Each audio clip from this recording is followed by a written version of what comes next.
Hi, everyone. Welcome to the Zillow Partnership Broker Mastermind. I hope this finds you well and staying warm as we deal with this nationwide cold front. I'm joining you from New York, where we gear up for our third snowstorm of the season, so I am really looking forward to spring.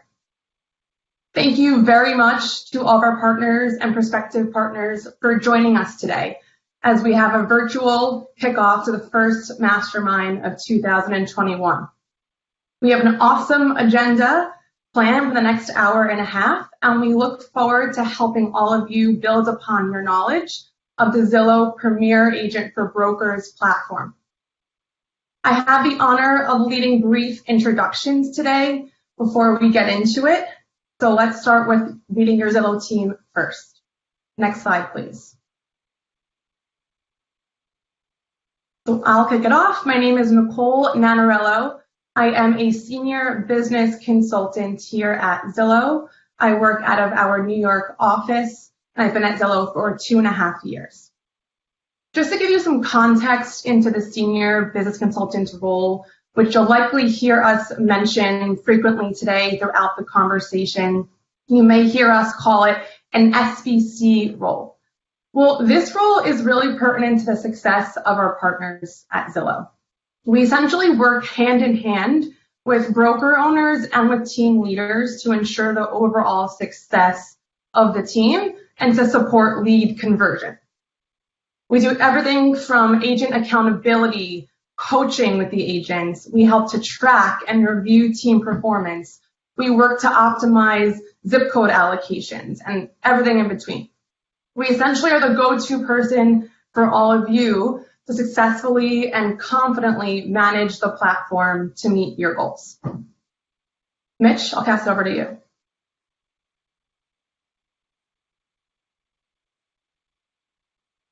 Thank you, Nicole. My name is Mitchell Funt. I am a senior business consultant. I've been with Zillow for about 4 years. I cover East Coast clients up and down the coast, all the way over to Texas. And I have been with Zillow as a senior business consultant. Thank you, Mitch. My name's Carter Karstens. I, as well, am a senior business consultant on the East Coast. So I'm based out of New York City. So I've worked anywhere from Midwest on over East. I have been with Zillow for just under 3 years now, I believe, and love it. And I will pass it over to Lauren to introduce herself. Hi, everybody, and thank you, Carter. My name is Lauren Christensen. I am a team lead and sales executive on our enterprise side.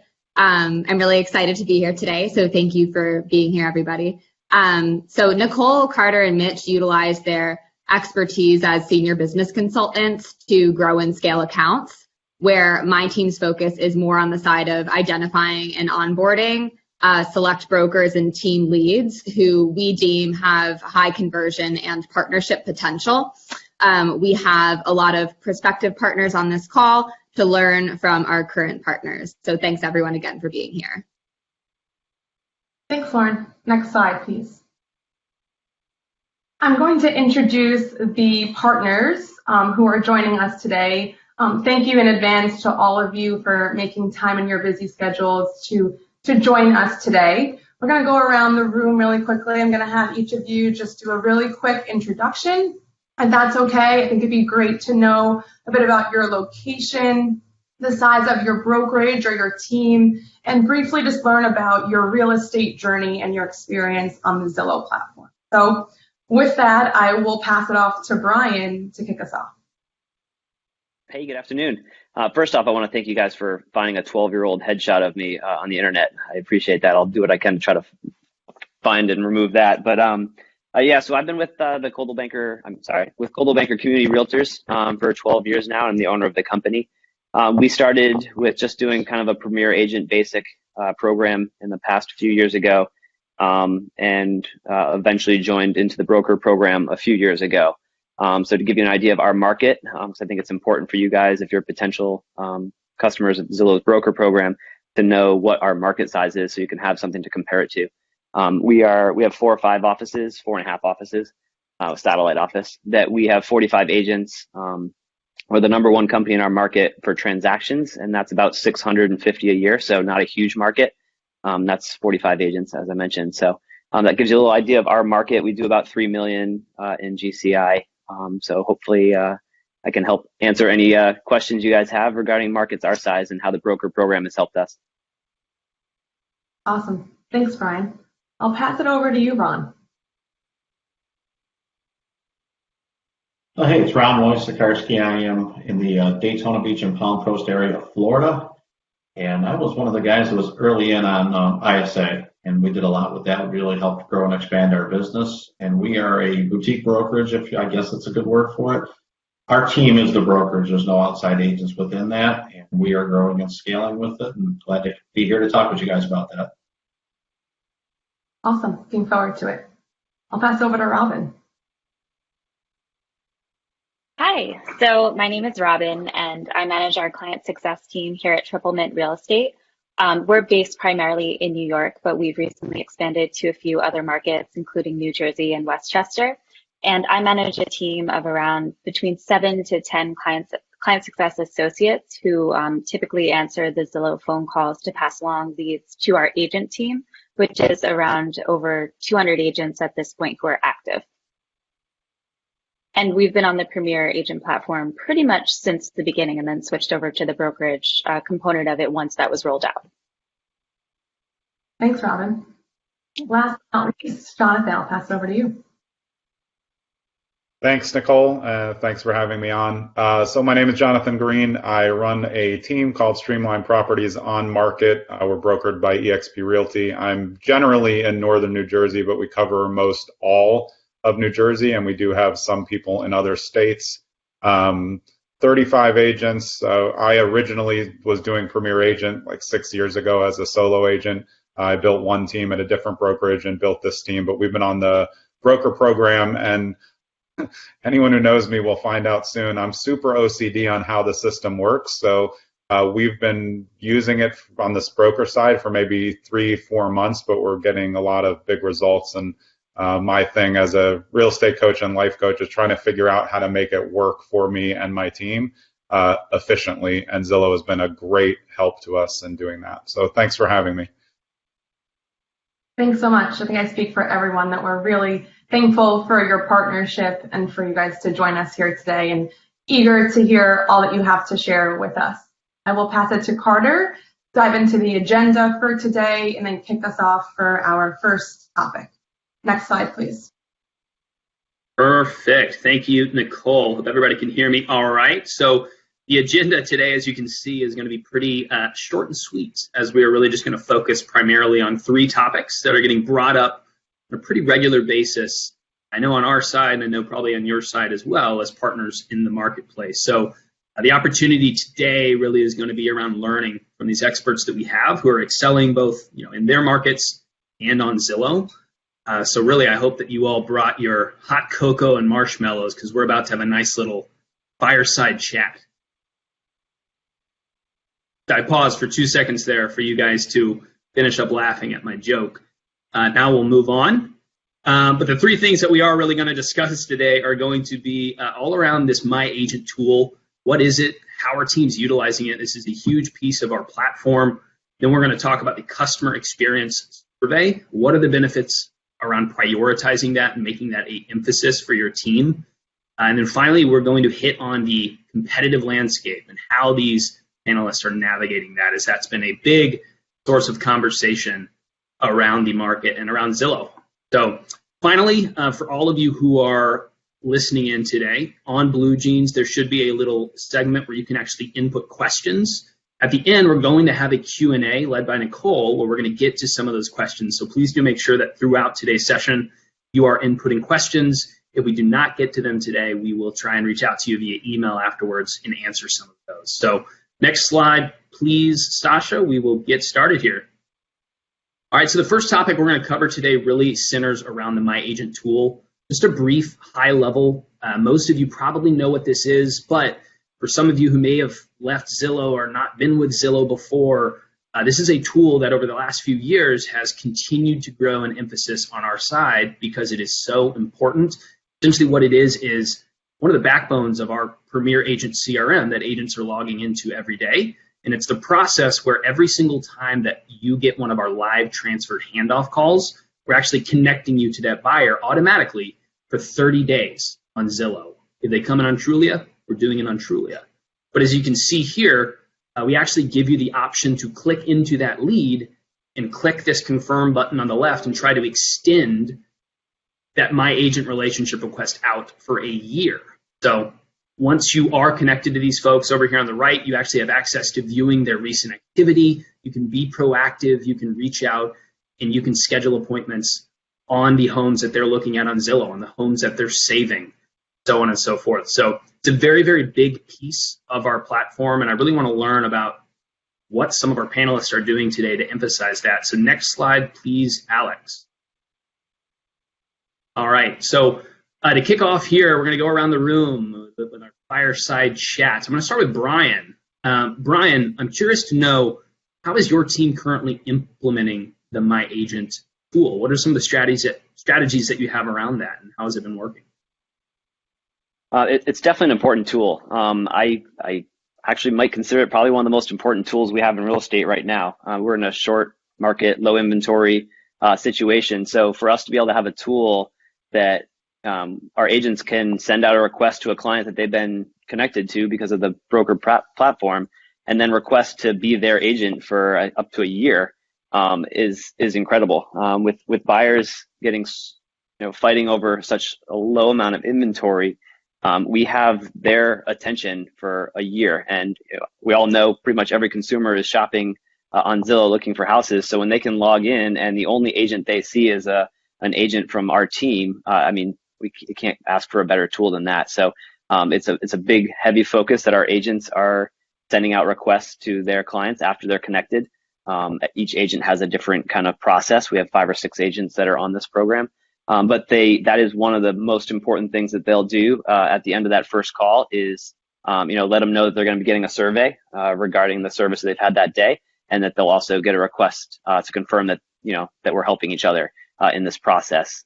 So it kind of camouflaged, but it secures that client with our agent for over a year, or for a year. So again, when there's so little houses, to have that consumer's attention is great. And I look at it as a great way to provide top level customer service to that client, rather than getting, every time they're looking through houses and they're sending out a request for information, they're not hearing from a different agent every time, which is just not a great experience for the customer. So by us, making sure that we're always there to help them, the consumer is getting a better experience as well, which I think is awesome. That's a really great point. I love that you mentioned that too, because if a lead comes in as a My Agent and then they come back in 6 months later, it's not a new lead, it's the same lead, but they're coming back in because they were already connected to you. So I do love that. We'll pass it around the room here. I'm curious, Jonathan, anything to add in terms, curious how your team's utilizing the My Agent tool as well? Yeah, thanks. I obviously I second everything that Brian said, but I think it's been a huge help for us because for people who maybe left Zillow and are thinking of coming back, one of our old things was you used to be on the call with three people at the same time racing for it. Now you have all the opportunity. It's like literally being placed in your lap, and now it's our job as team leaders to make sure our agents don't ruin that. And that does require them to pay attention to the metrics and see when the 30 days is ending by using the filter functions that I'm sure you're going to show.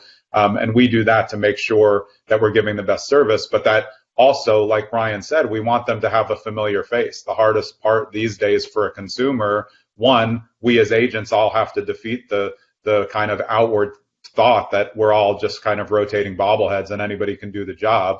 So if we're in there and they can keep seeing us and we can keep providing that good service, it just helps us do that. The one thing that I would say, I don't want to steal any info from any, but for me, like what I tell the agents about my agent specifically is that it's very akin to internet dating. You get the lead and you have 30 days to nurture the lead, but if you go and then try to turn it into a year relationship before you're actually doing a good job for them, you're way ahead of the game. They're probably going to turn them off. They're not going to want to work with you. So we really monitor what the agents are doing to make sure that then when they request the 1 year afterwards, that they've built it up to a point where they've had that relationship secured instead of just trying to do it too early to get all the way there. And I just wanted to focus on one of the things you had mentioned as far as that My Agent invitation. When are you coaching your agents to actually send out that invitation? The second one after the original? Correct. Yeah. So originally when that call comes in, right, it's automatically set up for you guys for 30 days. And then within that 30 days, at one point, are you saying, okay, guys, let's go after it?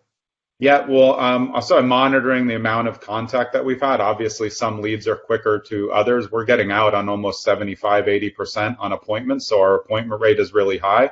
So once we have full dialogue and have got them on a showing, then I feel I'm really comfortable once we've shown them a property to ask for the My Agent to secure it. It's kind of an internet way of doing what I don't use buyer agency agreements, but this is a great way through Zillow to lock them in so that they're there. But again, there's no point in locking them in if my agents aren't going to do the job. So I'm monitoring through our back-end CRM and through Zillow what they're doing to make sure they're providing it. So normally once they've gone out and gotten an appointment, then I'm going to ask them to do the My Agent for a year, because then I think it really secures them that we can keep showing the properties. And if it's a longer run up, some people maybe 6 to 12 months out, then we try to make sure that we're adding value, sending a lot of valuable information, and then we'll still ask for it as long as the communication is going both ways.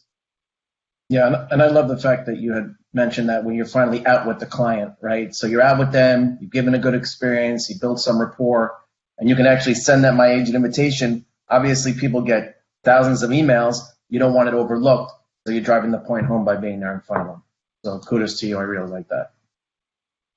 Yeah, I love it. I love how you said it's like a dating app. We always say it's like a Facebook friend request. So I think we're on the same thing, right? If you send a Facebook friend request to someone who doesn't know who you are, they might decline. If you have a good conversation and a good interaction with them, if you meet them at a property, that's when you can send that, and there's a much better acceptance rate. So I love that. We'll move on to the next point here. And Ron, I know that you guys are dominating down in Florida, and using My Agent. One of the benefits about it is that it's not just for hey, we got a new lead, let's focus on it in these 30 days, but a longer term process is when you're connected. I mean, you're connected to those folks for a year. I'm curious to learn what your team is doing, utilizing these Zillow tools to really nurture these leads, including utilizing the My Agent. Yeah, well, the first thing is that I think most of us may have a CRM of our own that we have to marry with the Zillow program to make sure we're updating in both areas. So that's really the first thing. Until they understand that updating in one place doesn't work, it has to be both, and making sure the notes make sense is the first piece. And everybody before me has already kind of hit on this, but when you ask somebody to date you for a whole year instead of like 1 or 2 times, have you earned the right to do that? And it's important to ask at the right time. So when we were younger, if we were going to ask our parents for $20, you usually picked a good time to ask it. And I would use that same analogy in this case. But what gets really important is that we realize that most people are 6, 9, 12 months away from making a purchase. And depending on when they arrive with us to the Zillow platform, we have to understand where are they in that. Are they on month 1, month 3, month 6? Where are they in the process? And that will control a bit of the conversation. That's where we dig deep in that initial conversation and carry that forward.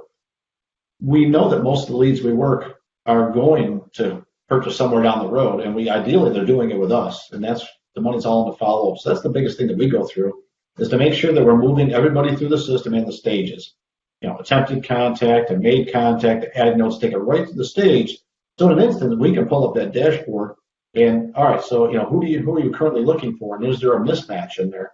The last thing we want to do is send a message from one platform or the other to a consumer that doesn't match where they are.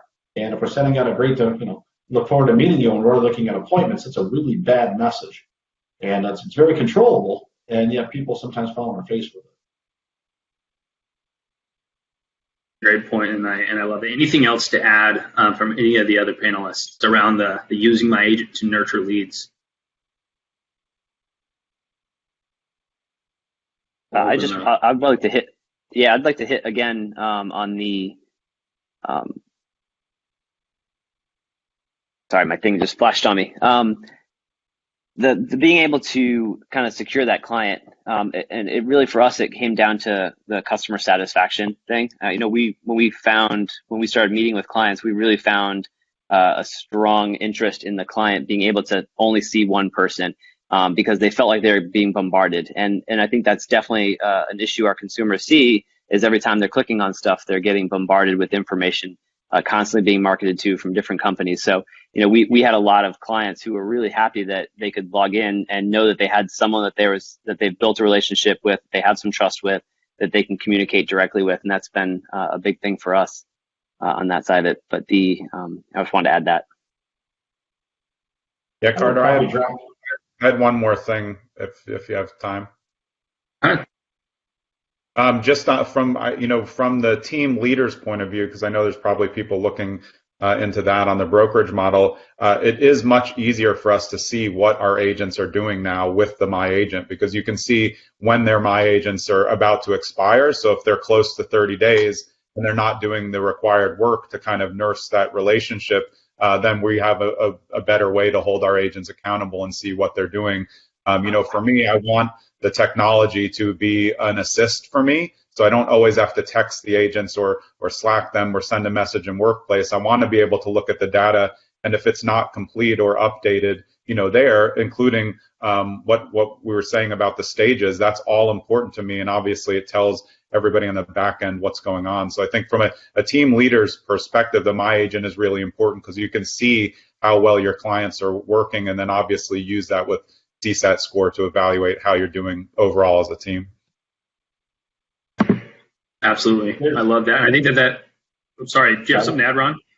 Yeah, the last thing, holding agents accountable, I would just simply say this: if you're a team lead and you're in a program like this, everybody's going to raise their hand and say, look, I need more leads, We know that going deeper is better. But sometimes in leadership, you just have to take that takeaway piece and say, listen, hey, Carter, I know that you're super busy right now. I realize you can't answer every direct connect because you're super busy right now. And I get that. I want to keep your scores high. We've talked about adding people to this, and that's going to allow us to get every Zillow call answered while still allowing you to work in your sweet spot. And so if you're a little off as far as connections, or you're seeing some shrinkage because until you get 100% of your calls answered, there's only two choices. Either you ratchet down that everybody has to answer the call, or you're bringing enough people until they all get answered. And that is a big first step as you move forward for accountability, but also for your profitability. I don't think we should forget about that. Yeah, absolutely. And I think one of the questions that we were getting pre-submitted to us was actually too, like people who had been in Zillow a long time ago, before we had My Agent, right? I think that there wasn't that accountability piece. And then, I'd be interested in hearing from the room, since My Agent was added, how has that impacted both the accountability and the ROI that you've seen from the program?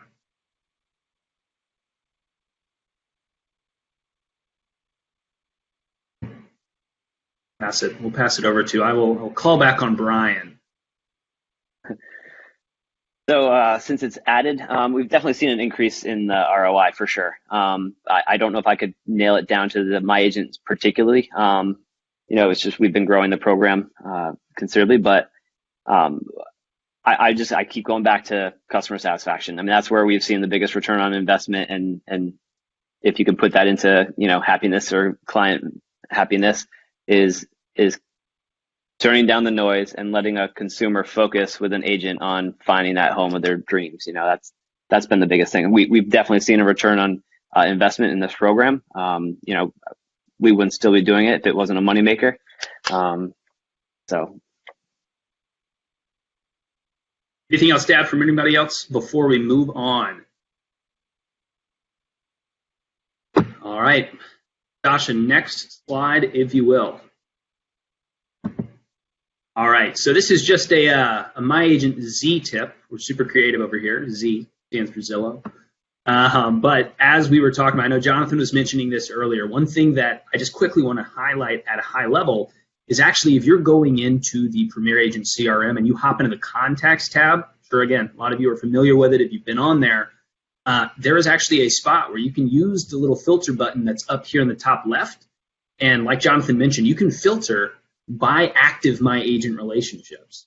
You can also filter by ones that are ending in the next 30 days so that you can hold your team accountable But more importantly, it's a great place for finding low-hanging fruit in your pipeline.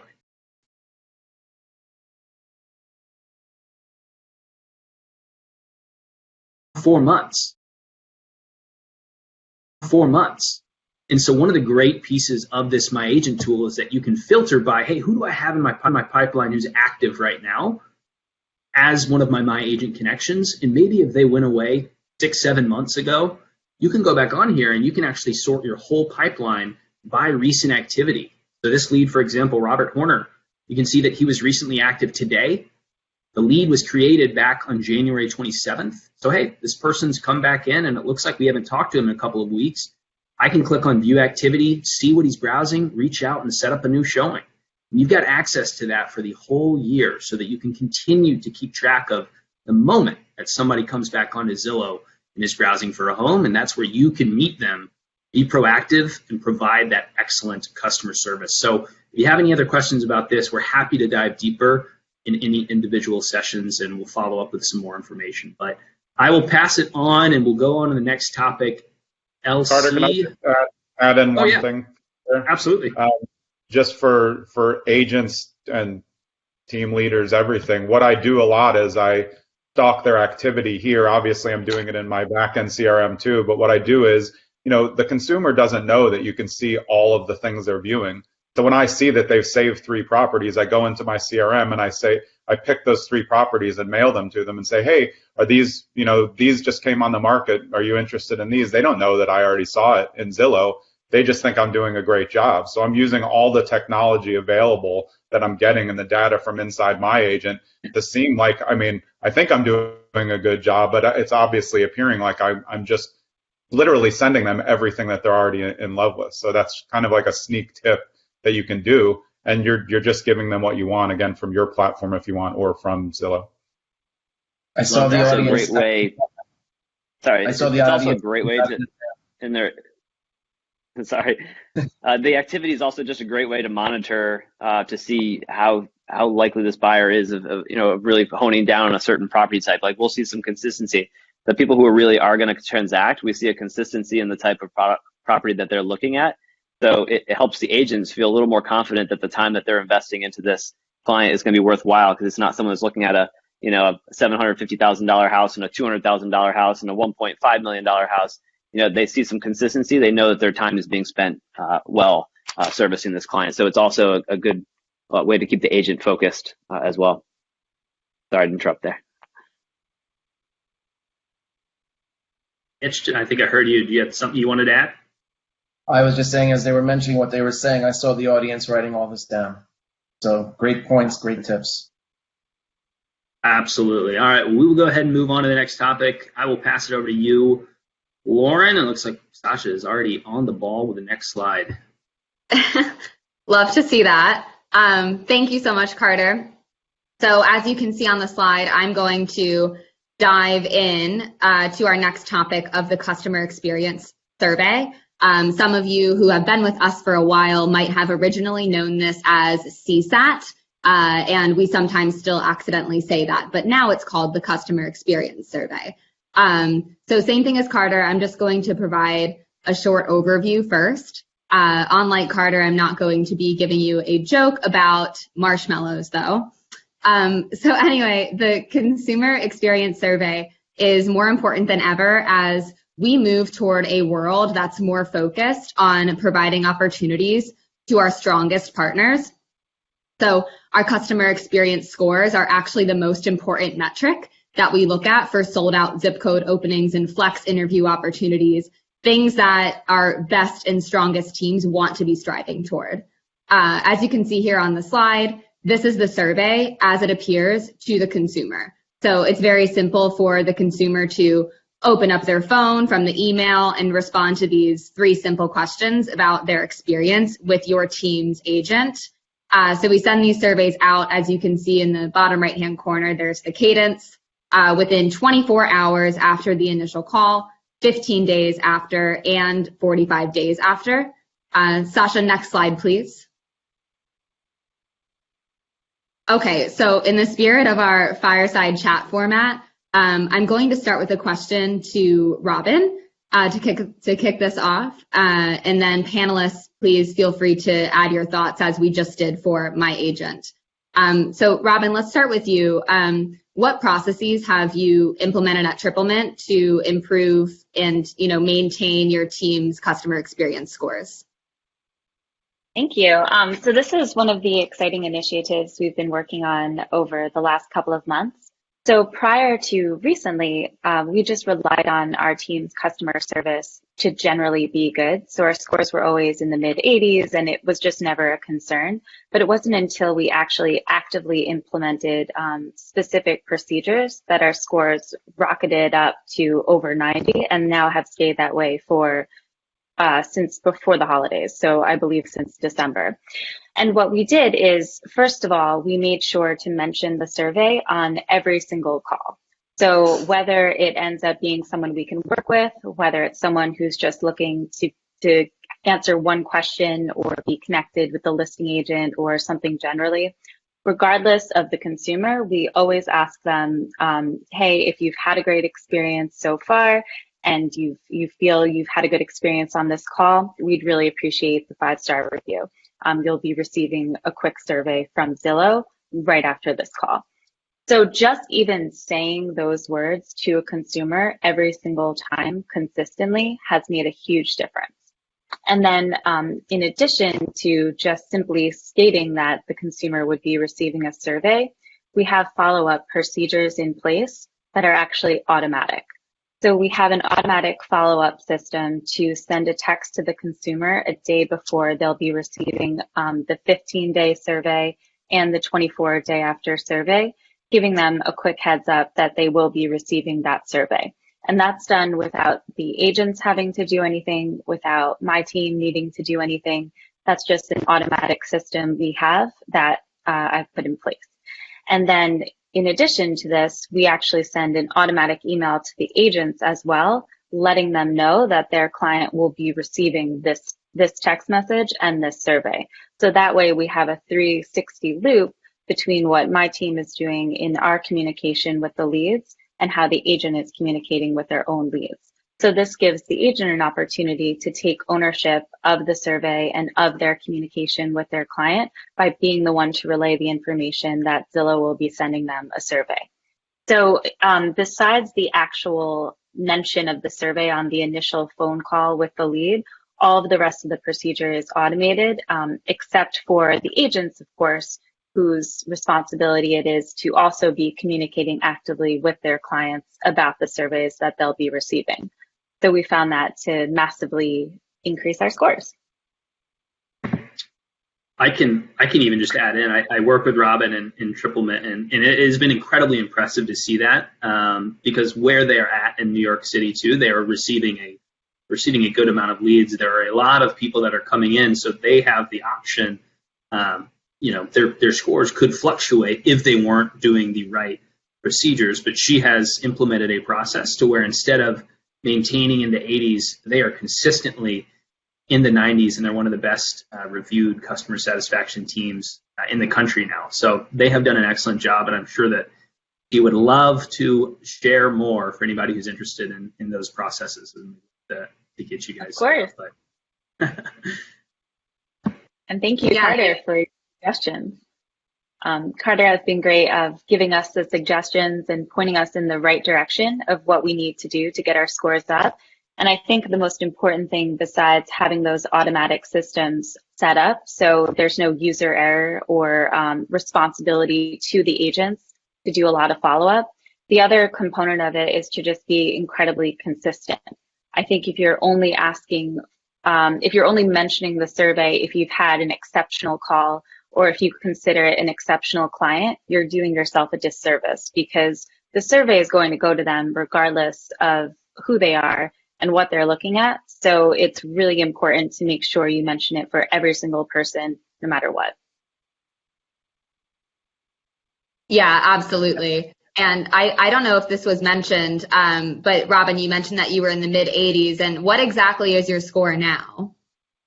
I believe it's 92 right now. That's incredible improvement. Mitch, were you going to hop in? Yeah, you had mentioned that you were mentioning the survey every single call. to let the client know that it's coming in the next 24 hours, 15 days, and 45 days. What do you have in place? Go ahead. We actually only mentioned the 24-hour one, so not to overwhelm them. And then the other ones get mentioned prior to when they are sent out. Okay, that's actually amazing. And how are you, quote unquote, holding the agents accountable to make sure that they are mentioning that in every single call? Like, are you spending time listening to their calls?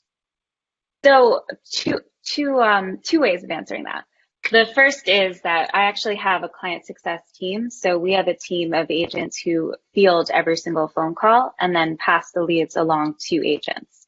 So they are all instructed, the 7 to 10 people, it ranges slightly, who are working, are instructed that that is the script that will follow regardless of the outcome. But that being said, we do communicate frequently with the agent team. So I've spoken at our team meetings. My team communicates very frequently with our agents who are receiving the leads. So every one of the agents knows that these surveys are happening as well. So even though they may not mention it 100% of the time to their clients, but they are aware that we are mentioning it, and they are aware to mention it also to their clients. And then in addition to all of this, yes, I am listening to calls as well to ensure that they're compliant. Yeah, and it's an amazing thing because you're using the term compliant, and I actually love that, right? Because of all the support that you guys are giving, right? And reiterating the fact that it is something that makes it compliant. They're almost saying to themselves, okay, I need to do this. This needs to become part of my talk track so that I can see that success. Right. Well, we see it as a priority to provide that customer service right off the bat. So if our team and if any of the agents really are doing their job to make the first point of contact really memorable and really stand out amongst all of the other agents that you're competing with. Because if you think about it, when someone requests information on a property, you are literally competing with every single other agent involved in the Zillow platform. So hundreds of agents. So if you're not providing impeccable customer service right off the bat, you're going to be lost in the fray. So I think it's really important right away to stress that that first point of contact is absolutely essential. And then if you've done your job to have that great experience on the first phone call, asking for the survey should be a natural transition because you shouldn't have any fear that the score will be low if you've done your job in the first place to be an exceptional point of contact right off the bat. So yeah, and based out of Manhattan, as I've been born and raised in Manhattan, I totally understand that concept of lots of people everywhere. So many people, so much competition. So every little bit counts to stand out. Totally. Thank you so much. Oh, thank you so much, Robin, for sharing your process. I mean, that's incredible improvement. And it's great to know as well how involved Carter, your SBC, was in for improvement. Do the other panelists have anything to add in terms of the topic of improving scores? Yep, I do. Sorry, Ron. Robin's tips are great. I don't have that 15-day and 45-day plan, but that's literally going in today. But I agree. So my phone calls, the ones that I take, generally go longer than most. I'm usually between 12 and 15 minutes. And to Robin's point, the reason is by the time I get to the survey, I already know they're going to give the smiley face. So I'm almost, the way that my dialogue works is I set it up and saying we're a preferred partner with Zillow in the beginning. I go through, ask all the questions. I never rush. And by the time I get to the end, I remind them that because of our preferred partnership with relationship with Zillow, they're actually going to check up on us and send you a survey right after this within 24 hours. That's just going to, and I kind of almost make it a joke that like it's going to ask you for the smiley face. I usually, by spending the time, they're already laughing, so I already know I don't really have to request maybe as much as what would be a more robotic script. I just assume they're going to give it to me, and if not, I didn't do my job on the phone call. Sorry to cut you off, Ron. If I can jump. Sorry, can I really quickly say I love that preferred relationship. I don't think I use that language, so I'm definitely going to implement that.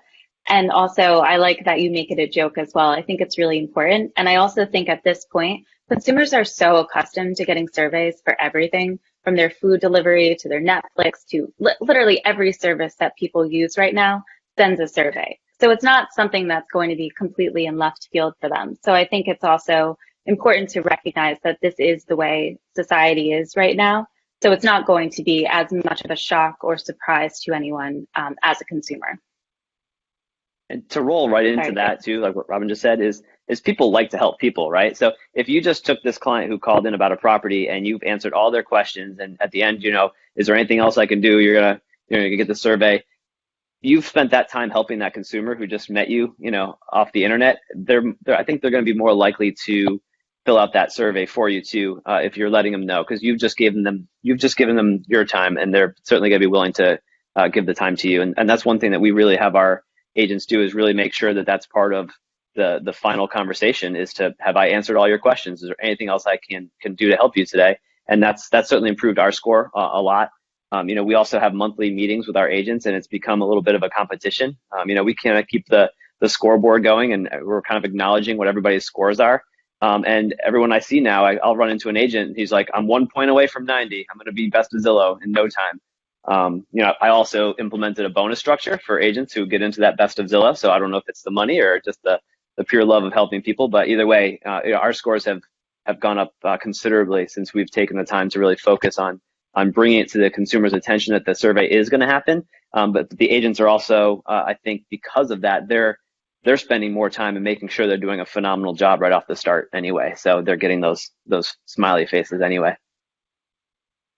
Yes, there is a very good reason as to why we specifically chose all of the panelists today. All of their teams have the Best of Zillow badge, which we'll get into a little bit more in a bit, but that means that their teams are consistently above a 90 in the customer experience survey, which is in the top 10% of our entire client base. And we're not stopping. Oh, sorry, go ahead. First of all, everything we've heard before this is awesome stuff, and I'm actually taking notes here because that's one of the reasons we're here, is to learn and grow. Sometimes it's just allowing your team to understand what the difference is between an 88 and a 90 or a 92. Sometimes it's just awareness. They may not understand what does it take to get from, how do we get to this number, how do we get to the next one? And I've heard it interlaced throughout the conversation. It's the average, or perhaps conversation a little bit off, where the most gain can come from.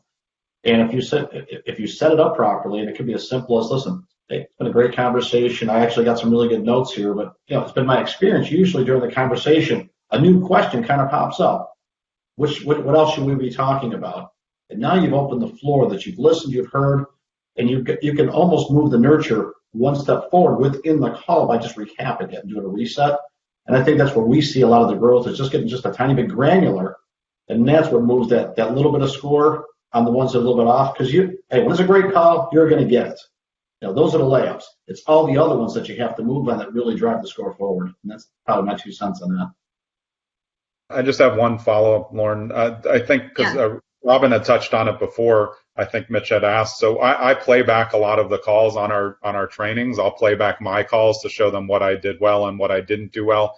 I don't specifically play their calls. I'll probably do that in a one-on-one. But for mine, I'll find one that I know was difficult and play that one and watch out of the difficult spots. And then I play them so they know, like, you need to ask everything, because I ask everything. I almost never miss anything. And then I show them how, you're basically not really running a script, but you're making sure. And then, like a couple of the presenters said, you're going to get to the point of, I answered everything that you need. And then once they say yes, then you're going into your close, which is making sure that you remind them about the survey. But like we've all said, if you've done a good job, there's really nothing to worry about. The people who worry the most in the end are because they're rushing off in 3 minutes. Like, why do they even want to write you a survey if you're on 3 minutes and you're just like, sure, I'll set the showing. Okay, see you tomorrow. Like, that's great. But we have to think nurture, because cool, they maybe want to see a property tomorrow. That doesn't mean they're ready to buy tomorrow. They could be 6 months out. And our job, by using my agent and our score, is to push them along so we can keep them going. And then obviously, the better that you do for them. I think the one thing people forget, the higher that your I call it CSAT still, the higher that your CSAT is, the more likely you are to get referrals. So in my head, I'm thinking it's not just one person. If my CSAT's 90 and I'm best of Zillow, why wouldn't we be getting all the referrals as well? They can go on Zillow, see best of Zillow. That's attractive to a consumer. So it's not just one call. It's all of them together that build the score that I think help us all, do well consistently. Yeah, I absolutely love everything that's being said. I think we really covered agent product proactivity and bringing up the surveys. In terms of like earning that Best of Zillow badge, does anyone have any last thoughts before we move into our last topic? I mean, I can just add to, what we do. And when we first started doing the broker program, we had a few agents that were interested in it.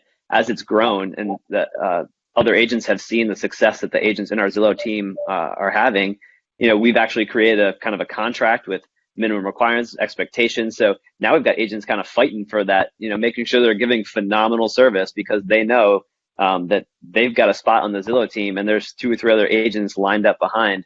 So just that has worked as a great motivation to have the agents making sure they're giving great customer service, making sure they're getting good high CSAT scores, customer experience scores. I'll call it CSAT forever. Sorry. That's okay. But, we do it too. That internal, there's just that internal competition now between the agents to make sure that they're doing a phenomenal job. And at the end of the day, as long as the consumer is getting a great experience, that's what's most important. And the CSAT score is just an acknowledgement of how great they're doing. So it really comes down to the agents and the great work that they're doing for us. I think just in LC, just as something quickly to add on, I love that you said there, Brian, is agent contracts, right? Every time that we have one of these sessions, I think one thing that garners a lot of popularity is the idea of an agent contract in terms of holding your team accountable to being a part of your Zillow team. Do you use those agent contracts for anything else? So, I mean, some of the basics that we always recommend to our partners are, hey, we need you to answer the phone. We need you to do certain things that are going to lead to your success in this program. And if you don't, you're going to sign a contract and we could potentially pause you or switch you with somebody else. Ultimately, it's there to make sure that your team and those agents are successful because we know what we need them to do. Do you have those contracts set in place for all sorts of things or mainly just focused on 1 or 2 things? How have those been working? The Zillow contract is great for us. It outlines they have to maintain a minimum CSAT score. We put in the contract too that they're going to at least ask for 80% of their closed consumers to ask for a review. So it's all these little things that add up to like a great Zillow team ultimate profile. Making sure that it's also a way for us to make sure that they're doing things like marking off transactions as closed and updating their notes and updating the statuses. I mean, that's all so important for us as a brokerage is I need to know that for my investment, how many closes did we have? How many, how it's working, how it's performing. So the contract is for me kind of just a piece of paper to keep that accountability going, and that this in turn it also requires them to come to monthly meetings. So we have our monthly meetings where we're practicing, looking at best examples of call scripts or whatever they're doing. It's a good time for the 5 or 6 agents to get together and go over best practices. So that's important. And, I say it's accountability and it's not all kind of mean. There's also these meetings and this accountability gives them the power to help also develop the program. So when we sit in these monthly meetings, we're meeting with Tom, our rep from Zillow. And, he and I usually before the meeting, we'll go through like what we're looking at adding to our budget.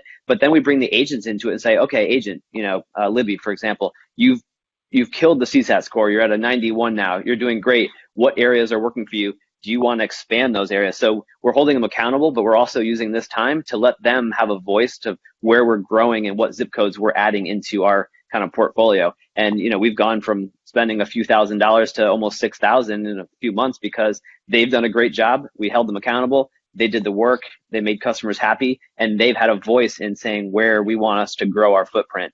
So, holding them accountable, but also giving them the power to help make the decisions that lead the team into our growth is worked really well for us, not for everybody. Yeah, there's the importance of the senior business consultant relationship again, and the Best of Zillow badge, for sure. Improving, as well as improving the customer experience score. So I'd like to move on to our Z tip in the interest of time. So Sasha, can you please move to the next slide?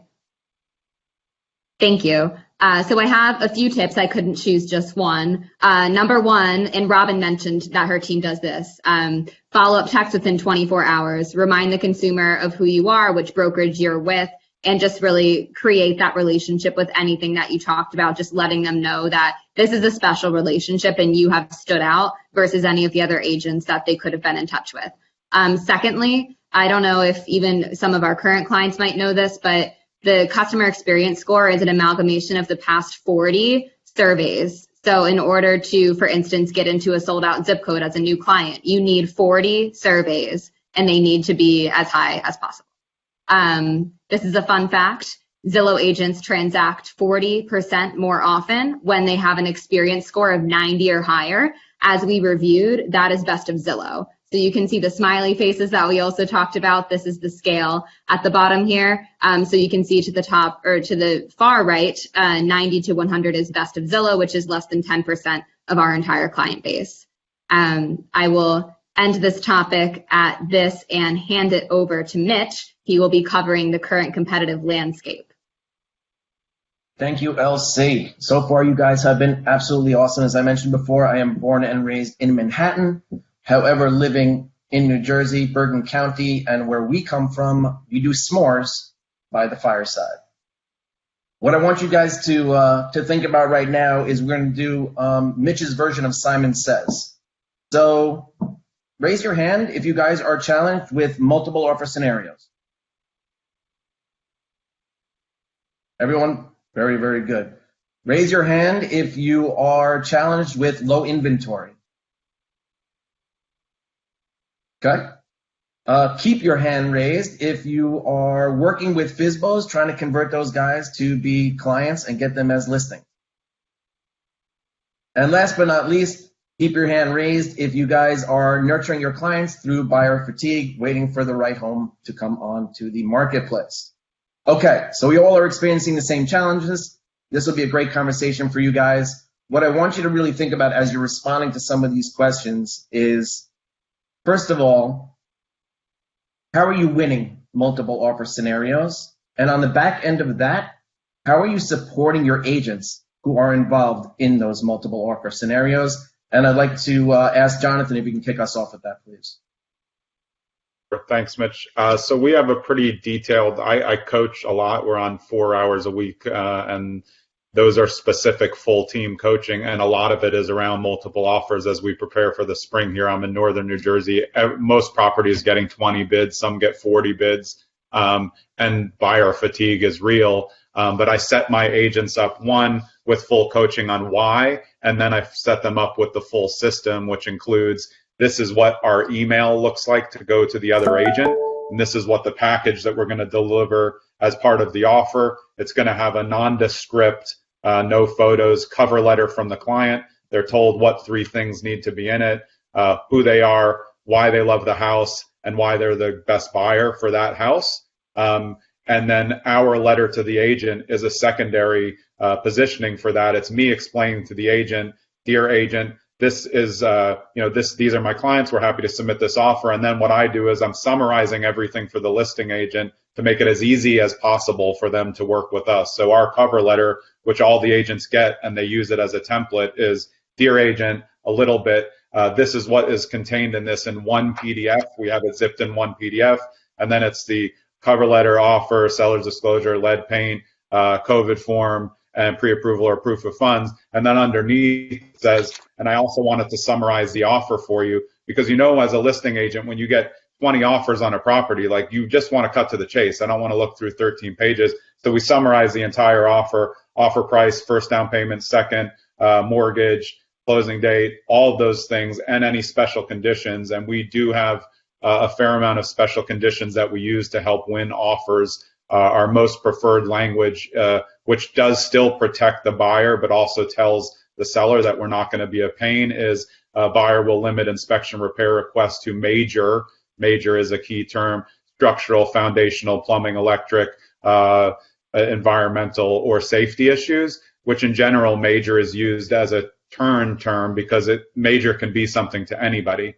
So your buyer is protected, but you're basically telling the seller, listing agents, we all know, you get 10 offers. If 5 have a limiting provision of some kind on that, or appraisal, which I don't love to do, but if they have the money, it's okay. You're already just kicking the rest of the ones out as long as your offer is competitive. So besides running the numbers, we've been able to win. I just won one last week. We were 25,000 below the best offer, but we won because we're working our agent relationships and saying, like, don't you want to do a deal with us?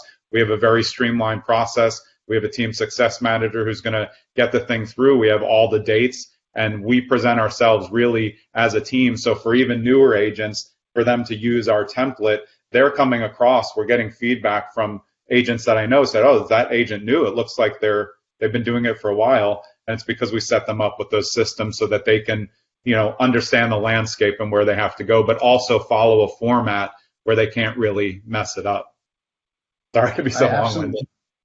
No, that was actually perfect. I mean, there were so many relevant points in there, and the one that really stuck out for me was the goal of you asked them for those 3 bullet points, right? And those bullet points are so incredibly important because that seller is going to have so many to choose from, and it may not go, as you mentioned, to the person with the highest offer, but it's going to the individual that actually the seller is comfortable with, that is a good fit for their home, which makes this process even more personal. And guiding that individual, that buyer, through that process is something absolutely incredible. So I really appreciate that. Does anybody else have anything else they would like to add as part of the process that you guys are going through, helping your agents go through multiple offer scenarios, as well as winning multiple offer scenarios while dealing with buyer fatigue? Sure. I would add in, and I'm sure we're all using some form of escalation clause that accompanies most of our offers these days. Writing a clean offer, concise, everything in one thing, and bullet pointing and being brief. We just heard about that. That's critical. We do talk to our clients in advance of writing the offer. If the appraisal comes short for whatever reason, are you going to ask them to reduce that price, or are you going to just make it the difference in cash?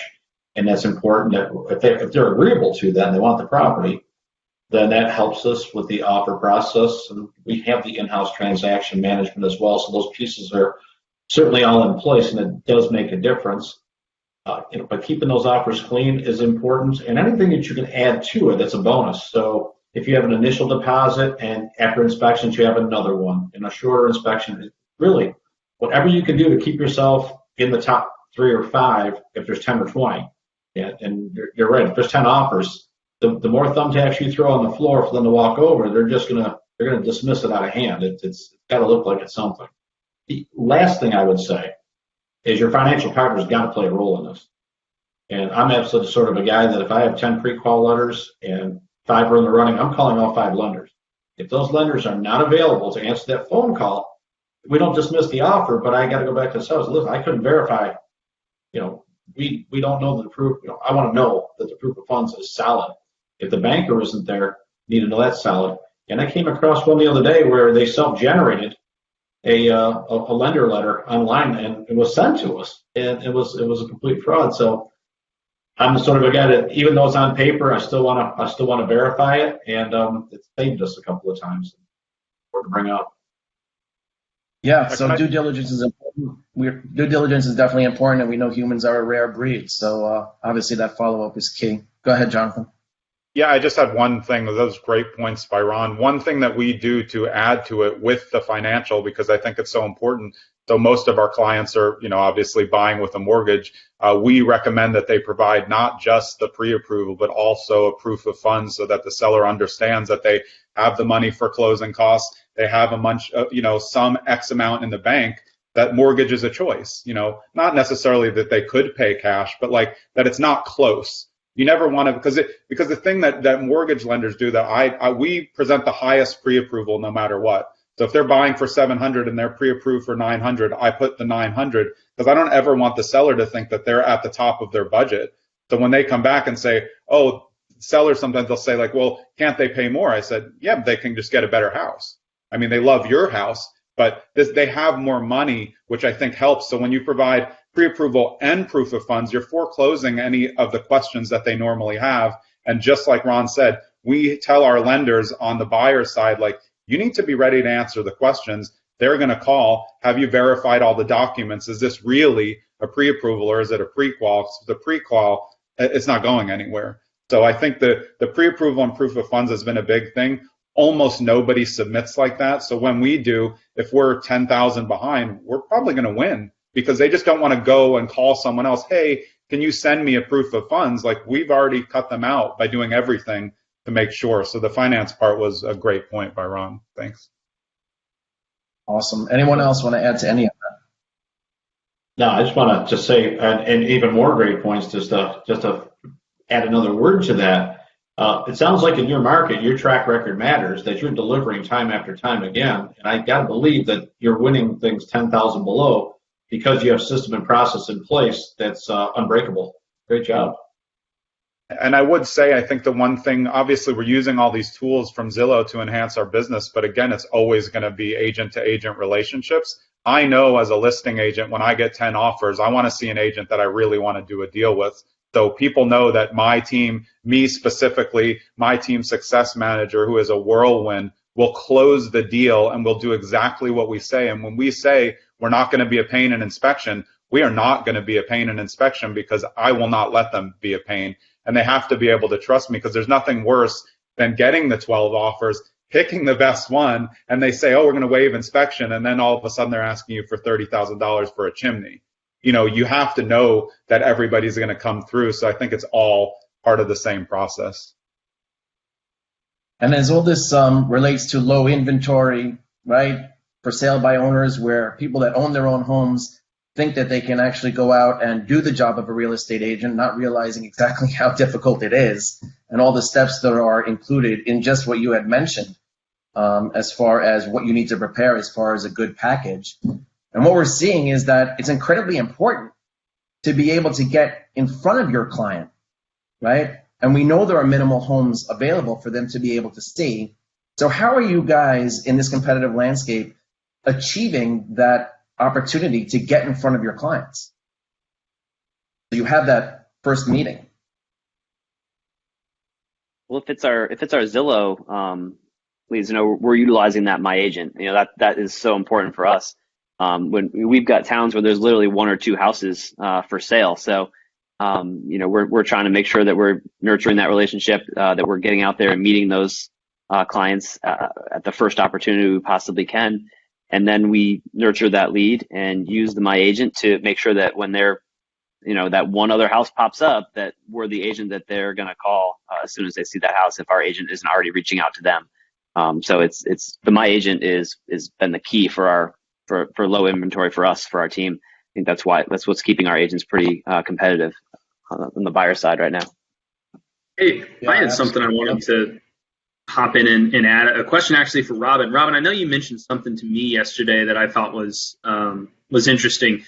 You mentioned, when you're getting, I know a lot of people, because I hear it all the time, they get these Zillow calls, the buyers come in and it's on a property that might already be under contract, right? Maybe they call and there's multiple offers on it. A lot of people kind of panic and they're, oh, well, what do I do on that call if I'm in a scenario like that? And Robin, you had a pretty good pointer that I know that you use. I'd love for you to share on those situations. Sure. It's funny you mentioned that, Carter, because I actually took one of these calls yesterday, late in the afternoon. And these are actually my favorite calls. I know some people may not like the calls where there's already a property in contract, but I think this is amazing because when you actually meet with a client and they're seeing a property for the first time, it's so rare they're actually going to purchase that property. So it doesn't really matter what property they're calling on. And I know everyone who's familiar with this program knows that in theory, but I found it to be really true in practice as well. I think it's a pivot of simply, hey, this one is in contract. We'll certainly check out if they're accepting multiple offers. And if so, we're happy to put in an offer for you. However, there are some other properties in this neighborhood. Is this generally where you're looking at around this price point? And then you've already launched into a conversation about what they're actually searching for, as opposed to just having that focus on the one property. And then if I can loop back, I did want to jump in about securing the appointment. For us, we try to make a tentative appointment on every single call, no matter what. Sometimes that's not possible if the person is out of state or out of the country. So there are some instances where we're not able to secure an appointment. But in about 85 to 90% of the time, we are getting at least a tentative time for the agent to meet with their client. And then if they need to change it around based on the seller's agent's availability, on their own availability or, what have you, that's fine. But what the tentative appointment does is actually gives them a psychological commitment to a certain time with their agent. So the client knows, okay, I'm meeting this agent at this time. And then if they need to move it around based on schedules, that's fine. So I think it's just about always going for that appointment as opposed to letting it be an afterthought. Yeah, Robin, if I can add to that too, we personally try to coach our agents to try to make that tentative schedule or that appointment and even make it out to like the next day, because then that gives that agent time to go back. And then same as what you said is, this was a great property. We have 2 others that are similar to it. Let's get would you like to get one of those other properties on our kind of our list of appointments as well? So it creates some commitment from the client. You start to find out they just interested in this house. It gives an opportunity for that conversation to start exploring what they're really looking for. Are you looking for these 3 bedrooms? So it definitely helps develop that relationship, and they start to trust that agent, and that's what it's all about, right? Is to develop trust. Yeah. That's why the first appointment is so important, because as soon as you meet that agent and that client meet for the first time, that's when they start developing trust, and that's the most important thing for a buyer. So it's just always having that tentative scheduled appointment, but giving yourself that time to go find other properties and add value for what you're doing is important. And of course, you want to remember, it's not, I think sometimes we have a tendency as people and agents, and as well as anyone, has a tendency to bring it back to themselves. But if you're talking to someone, it's really about what they want, what they're searching for, what ultimately is going to be best for them. So if you give them the opportunity to tell you what they're looking for, they will tell you. Right. You just have to be the soundboard and be a presence that they can trust, so they can share with you what they're actually looking for. And then you can find out much more information than you would otherwise.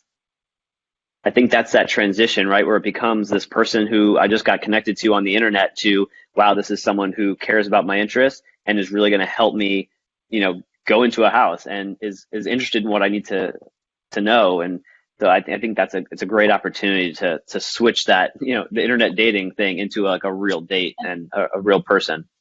And especially in this time with the pandemic, this is a great time to build those connections. Everyone wants a connection. Yeah. Just on a follow up to that, I mean, I think I agree with Rob. I actually like the ones where the property's already gone. I mean, that's like half of them in my market, half of them are gone. But the reason is I go right into, well, I'm going to prove myself. I know right afterwards, because I tell them I'll do what both Brian and Robin said. We'll try to reserve a block of time and see if we can find similar homes to put into that block of time on Tuesday or Wednesday. But I tell them every time before I get off, within 5 minutes, I'm going to send you a list of properties that are definitely available. And I just look for things that are exactly similar, and I only send 2 or 3. And when I send that out 5 minutes after, that's proof that I'm already paying attention to what they're saying. And it's the same reason why when I'm on the calls, I'm taking all the weird. I ask a lot of questions that I think nobody asks. What are your kids' names? Where do you move from? Because then when I follow up with those information, they're going to remember me as the person who did the extra. And then every time I follow up, I'm reminding them that I paid attention. So when you get off and say, they're upset, they wanted that property, they think it's the home of their dreams. But when you get off and show them 2 that literally just came out today that look the same, you're just telling them I'm going to pay attention. And that, goes all the way back to the beginning where you're just playing into my agent. That's how you don't have to worry, because when you click the button, of course they're going to accept. You're proving to them that you're paying attention and separating us from the outward view, again, that everybody can do the same thing. They can't. We just have to prove that. Yeah, Jonathan, one of my top Zillow, if I could just add real quick to what Jonathan just said, one of my top agents, as soon as he gets after that call, he knows that person's probably spoken with 4 or 5 different, Zillow agents out there. He's sending that packet of information. He's sending a GIS map, all kinds of extra different things. So that whole window is a time for you just to show your value, send all that extra stuff and develop that relationship and build trust. Yeah, and I think the Z. Go ahead, Robin. No, I was just going to say I love what you guys are saying, because it really is. You want to take every single opportunity to provide value, and that's what people remember. Sorry. That's okay. No, well said. And I think the Z tip is everything that you guys just said, and I just want to narrow it down to, you want to be competitive, get in front of your client. 70+% of people that meet with an agent for the first time end up working with that client. So well said, tons of great information. Now I'm going to pass it back over to Nicole to go through some of our Q&A. Thanks, Mitch, and everyone. This has been incredibly valuable. I've learned a lot, so thank you. As mentioned earlier, we do have a lot of prospective clients and newer broker owners or team leads to the platform. A couple questions that were coming through in the chat and that were pre-submitted were around the notion of, what do you know now that you wish you knew when you first started? Or maybe, what tip would you have for a broker owner or a team lead just starting the program? So let's kind of go around the room and get your take on that question. I guess I'll start. Got quiet there. Brian. Okay. Sorry, Jonathan. To me, it was just the difference between the Premier agent, where we were kind of sort of doing a broker type program, but doing it on a Premier level. Going to the broker side, and I can't emphasize enough the difference in the quality of the senior advisors who are helping us. So Tom, who helps us, I've doubled my spend easily because of the effectiveness and help that I get from Zillow directly through Tom, through the education and all of that. So I wish I had done it earlier. It's worth every penny I'm spending because we're seeing that money coming back. We wouldn't do it if it wasn't profitable. I have a baby on the way and a new Volvo in the driveway, so I've got to figure out how to pay for all that. And this program has just been such a great way to take online lead generation. That's this big, scary, you're only going to close 1%. We're seeing 10% close rates in some things. And having a senior rep has just made it completely worthwhile. So I'm really glad that we stepped up and went into the broker program. That's made all the difference. Hopefully Tom's not listening. I don't want him thinking that he's... Shout out to Tom. Jonathan, do you want to share anything? Yeah, I couldn't agree with that more. I like building the relationships, but I came in through Bobby, and now I work with Connor every 2 weeks. And I think that the one thing, though, to the question that I think is really important is once you go to a broker program and you're running this many leads, there's a lot that comes in. You are running this like a business. I love my agents, but me spending money and my love for them are two completely different things. If they're not doing what they need to do to get the job done, they're out of Zillow. I don't care. I can love them as a person, but that's money going out and clients not being served if they're not doing the job. So I think the hardest part is understanding that you'll get a ton of people who will say, oh, I just want Zillow leads. Give me Zillow leads. I'll be on your team. And you give them 5 and they're overwhelmed in 5 seconds. Oh, these leads are terrible because they called once and nobody answered. Welcome to the club. It's called learning how to nurture leads. So you're going to get a lot of people who say they can handle a lot more than they can as a team leader. And your job is to be really, really, really tight on making sure they're doing my agent. And the back end accountability that they have now at Zillow for the scores, you can just look at your agent's scores. Like Brian said, he has them on a scoreboard. I'm looking, if you're not as high as me, you need to get as high as me. And that's why I answer a lot of the calls myself, because I'm going to just keep teaching them that I'll keep doing the calls. You need to get up to this level to get me out of taking the calls. But right now, I'm the best at them, so I'm going to keep taking them. They have to get up there, and I don't think that you can do it any other way. The second that you start paying X amount of money for leads and thinking that they're going to handle it on themselves with no oversight is the second you burned all that money. Hence why we have a contract. I love the contract. And yeah, Jonathan, I think a lot of questions also were around setting expectations with your agents. I'd love to also kind of just piggyback off that. Do you bring them on with the notion of here are the 5 things to do every week, kind of similar to Brian with the contract?